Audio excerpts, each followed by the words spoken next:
आगे बढ़े और बात करें कि लाहौर में पतंगबाजी जैसे कातिल खेल ने गुज़िश्ता 16 सालों के दौरान 110 वाक़यात में 22 जिंदगियां निकल ली हैं।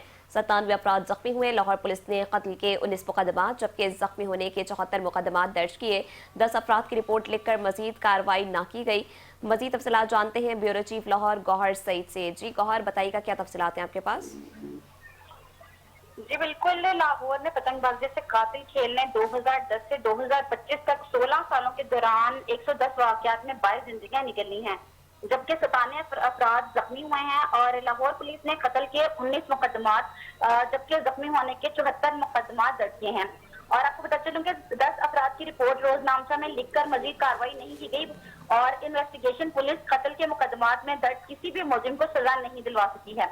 इसके अलावा एक मुलजिम बरी हो गया है जबकि 5 मुकदमात जेर तफ्तीश भी हैं और कातिल डोर से जख्मी होने वाले अफराद की दर्ज 75 मुकदमात जेर तफ्तीश हैं। इसके अलावा पुलिस जराये के मुताबिक 2010 में एक शख्स हलाक और एक जख्मी हुआ, जबकि 2011 में एक जख्मी और एक हलाकत हुई और 2012 में एक जख्मी हुआ।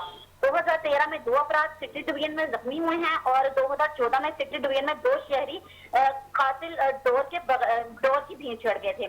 इसके अलावा 2015 के में 3 जख्मी हुए और 2017 में 2 अफराद हलाक हुए जबकि 3 जख्मी हुए और 2018 में एक शहरी हलाक हुआ जबकि 8 जख्मी हुए और 2019 में 2 शहरी हलाक जबकि 4 जख्मी हुए हैं और 2030 के मुताबिक सबसे ज्यादा अमवात जो हैं वो 7 थी और जबकि 11 अफराद 2020 में जख्मी हुए थे। इसके अलावा 2022 में 2 अफराद हलाक हुए थे और 16 शहरी जख्मी हुए थे और 2023 में एक शहरी हलाक हुए और 2024 की रिपोर्ट के मुताबिक 10 अफराद गले में डोर फंसने से जख्मी हुए और 2025 में अब तक एक शहरी जिंदगी की बाजी हार चुका है जबकि 2 जख्मी हैं। जी, तफसीलात के लिए शुक्रिया गौहर।